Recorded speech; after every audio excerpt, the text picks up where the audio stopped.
ആലപ്പുഴ ജില്ലയിൽ ഞാൻ വിളിക്കാൻ ഇനി ആരും ബാക്കിയില്ല. അല്ല, ഇന്ന് എന്നതാ പതിവില്ലാതെ ക്ലാസിക്കൽ ഡാൻസ്? ഇനി പുതിയ നമ്പർ ഒന്നും ഇടാതെ പിടിച്ചു വെക്കാൻ പറ്റിയല്ല. നമ്പറൊക്കെ കൊള്ളാം, പക്ഷെ വള്ളത്തിൽ വന്ന് ഡാൻസ് ചെയ്യാൻ ആളെ കിട്ടണ്ടേ? ഓ, അങ്ങനെ വലിയ ഡാൻസ് ആയിരുന്നു വേണ്ട. ആ മോഹിനിയാട്ടത്തിന്റെ വേഷവും കിട്ടി എന്തെങ്കിലുമൊക്കെ കാണിച്ചാൽ മതിയെന്നേ. ഇനിയിപ്പോ ആരും കിട്ടിയില്ലെങ്കിൽ താനായാലും മതി. ഞാൻ മോഹിനിയാട്ടം നടന്ന തന്നെ. എത്രയും പെട്ടെന്ന് ആളെ കിട്ടിയാൽ നമുക്ക് പ്രോഗ്രാം നടത്താം. ഇത് എനിക്കുള്ളതാ. ഹലോ. ആ, ഇല്ല ഇല്ല.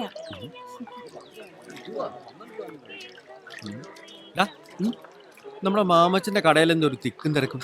അതെ, നമ്മള് ജോക്കർ ജോസിന്റെ ഭാര്യ മേരിക്കുട്ടി ഗൾഫിൽ പോവുക. ചീട്ട് കളിച്ചിട്ടേ ആ ചേട്ട കുടുംബം പൊളിപ്പിച്ചു. എനിക്ക് കാശുണ്ടാക്കാൻ അവൾ അവിടെ അടുക്കള പണിക്ക് വിടുക. അതിന്റെ യാത്രയപ്പാ. വിസയും ടിക്കറ്റും എല്ലാം ഇതിനകത്തുണ്ട്. പിടിക്കേ. അപ്പോ യാത്രാമംഗളങ്ങൾ. വലിയ ഉപകാരം മാമച്ച. നന്നായി വരൂ മകളെ, ചേർന്ന് നിൽക്ക്. നന്നായി വരൂ മേരിക്കുട്ടി, നന്നായി വരണ്ട. വിളിച്ചോണ്ട് പോ ജോസേ, ബോട്ടിന് സമയമായില്ലേ. ചെല്ലേ. അവന് കെട്ടിയെടുക്കാൻ കണ്ട സമയം. പെട്ടിയെല്ലാം എടുത്തല്ലോ. ആ പെട്ടിയൊക്കെ എടുത്ത് പാസ്പോർട്ടിനകത്ത് വെച്ച്. അല്ല, തിരിച്ചു വരുമ്പോ ഞാൻ എന്താ മാമച്ചന് തരേണ്ടത്? അതൊക്കെ ഞാൻ വന്നിട്ട് പറയാം. വേഗം നടക്ക്. നീ മാമച്ചൻ എന്നാ വേണേ കൊടുത്തോ, എനിക്ക് സമ്മതമാ. വെറുതെ പറയുന്നത്. വേഗം നടക്ക്. ബോട്ട് വന്നല്ലോ. വേഗം നടക്ക്. ഈ ഉപകാരം ഞാൻ ഒരിക്കലും മറക്കില്ല. നീ എന്നെ പറഞ്ഞാലും ഈ മാമച്ചനെ മറക്കരുത്. ചെന്നിട്ട് വിളിക്കാം. നീ എന്നെ വിളിച്ചില്ലേലും ഇടയ്ക്കിടയ്ക്ക് ഈ മാമച്ചനെ വിളിച്ചോണ്ടിരിക്കണം. ജോക്കറെ, നീ കുറെ നേരമായി കിളച്ച് കയറിക്കൊണ്ടിരിക്കുക. ഈ പരിപ്പ് എന്റെ അടുത്ത് വേഗത്തില്ല. അതെ, വിസയുടെ ബാലൻസ് 10,000 രൂപ. ഇവളുടെ ആദ്യ ശമ്പളം കിട്ടുമ്പോൾ തന്നെ എന്റെ കൈ കൊണ്ട് തന്നില്ല എങ്കിൽ നീ ചീട്ട് കളിക്കുന്ന സ്പോട്ടിൽ ഞാൻ വരും, ഇടിയും തരും. മനസ്സിലായല്ലോ? മനസ്സിലായി. എന്നാ പോക്കോ. കുട്ടി കഴിക്കും. തിരിച്ചു വരുമ്പോഴെങ്കിലും തന്നാ മതിയായിരുന്നു. കുട്ടനാട്ടിൽ നിന്ന് ഞാൻ ഗൾഫിലേക്ക് വിടുന്ന 18ാമത്തെ പെണ്ണായി. വെറുതെ അല്ല കൊയ്യാൻ പെണ്ണുങ്ങളെ കിട്ടാത്തത്. കൊയ്യാനോ മെതിക്കാനോ എന്തിനും ഏതിനും ഈ മാമച്ചനുണ്ട്. ആളെ വേണോ പറഞ്ഞാ മതി. ഒരു പെണ്ണിനെ വേണം. എന്തിന്? കൊയ്യാനോ മെതിക്കാനോ? ഡാൻസ് ചെയ്യാൻ. രാത്രിയിൽ ഡാൻസോ?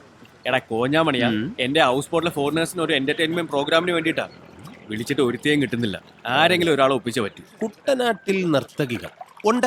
കൈനഗിരി രേവമ്മന്ന് കേട്ടിട്ടുണ്ടോ? അതുകൊണ്ട് ഒരു നാടകളിയില്ലേ, അവരാ വരുന്നത്? അവരല്ല, അവരുടെ മകൾ ദുബായിലെ ഒരു സ്കൂളിൽ ഡാൻസ് ടീച്ചറായിട്ട് പോകാൻ ഇന്റർവ്യൂ എല്ലാം കഴിഞ്ഞ് നിൽക്കുക. എറണാകുളത്ത് വെച്ചായിരുന്നു ഇന്റർവ്യൂ. ഞാനാ കൊണ്ടുപോയത്. അവള് കിട്ടുമോ? ദുബായിൽ പോകുന്നത് വരെ എന്തായാലും അവള് ഫ്രീയാ. ഈ മാമച്ചൻ ചേട്ടൻ ഒരു വാക്ക് പറഞ്ഞാൽ അവള് വരും. വന്നിരിക്കും. ഒന്ന് വരുത്തൂ. വരുത്തിയിരിക്കും.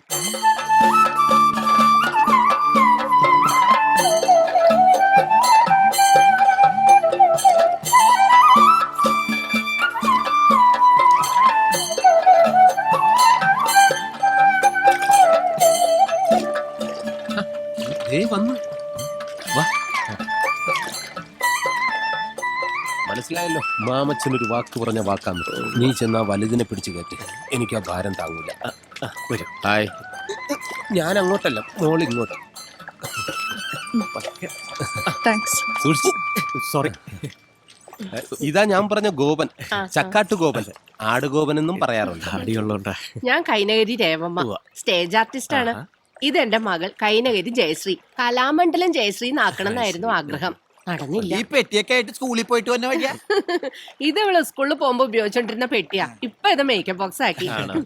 ഇപ്പോ നാടകമൊക്കെ ഉണ്ടോ? ഇപ്പൊ കുറവാ. കഴിഞ്ഞ കൊല്ലം ഗുരുവായൂർ നാടകം കളിക്കാൻ പോയപ്പോ ബസ് ഒന്ന് മറിഞ്ഞു. 3 മാസം ആശുപത്രിയിലായിരുന്നു. ഈ കാണുന്ന തണ്ടും നെടിയൊക്കെ ഉള്ളൂ. അകം മുഴുവനും പഞ്ചറാ. അതൊക്കെ നമുക്ക് ഒട്ടിച്ചെടുക്കാലോ. ഇവൻ ഏതാ? ഞാൻ കൊക്കോ. കണ്ടിട്ട് നിർണായയുടെ ലുക്ക്. അതെങ്ങനെ കണ്ടു? ഇടയ്ക്ക് ഗ്യാപ്പ് കളിക്കാൻ പോകും. കുഞ്ഞമ്മയുടെ മോള് ഗ്യാപ്പ് കളിക്കാൻ പോകും. ഇപ്പൊ തീരം കളിയാ ബോംബേലി നാടകേ. സുശീല ഷട്ടപ്പ്. ചില സമിതികളിൽ കളിക്കുന്നവർക്ക് ചെല്ലാൻ പറ്റാണ്ടാവുമ്പം എന്നെ വിളിക്കും. ഞാനില്ലെങ്കിലേ വേറെ ആരെയും വിളിക്കൂ. അതെന്താ അങ്ങനെ? അത് ഞാൻ എളുപ്പം ഡയലോഗ് പഠിക്കേ. ഇവളുടെ അച്ഛനും അങ്ങനെ തന്നെയായിരുന്നു. കേട്ടിട്ടുണ്ടോ? കൈനഗരി ധർമ്മൻ. ഞങ്ങള് തട്ടേ വെച്ചാ പ്രേമിച്ചത്. അങ്ങേര് തട്ടേ വെച്ചാ മരിച്ചതും. ഡയലോഗ് തൊണ്ടേ കുടുങ്ങിയായിരിക്കും മരിച്ചല്ലേ. ഇവന്നെ ഞാൻ അമ്മേ, കാശിന്റെ കാര്യം സംസാരിക്കും.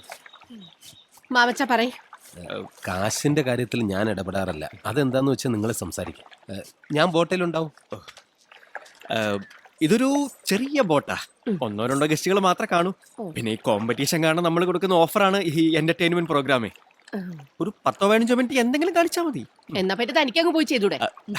അതല്ല, എന്തെങ്കിലും കുറച്ച് ഈ കാശിന്റെ കാര്യത്തില്. ദേ മാമച്ചൻ പറഞ്ഞോണ്ട് മാത്രം ഞങ്ങൾ വന്നത്. ഉവ്വ.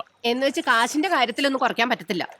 ഒരു 500-500 ഓക്കെ അല്ലേ? വാമേ നമുക്ക് പോവാം. അയ്യോ പോലെ, അത് നമുക്ക് സംസാരിച്ചിട്ട് അത്. എന്റെ മോൾക്ക് അധികം സംസാരിക്കണമെന്ന് ഇഷ്ടമല്ല. 1000 രൂപ തന്നാ കളിക്കും. ഇന്ന് 200 രൂപ കൂടി വേണം. അതെന്തിനു? വട വാങ്ങിയതിന്. അതെ.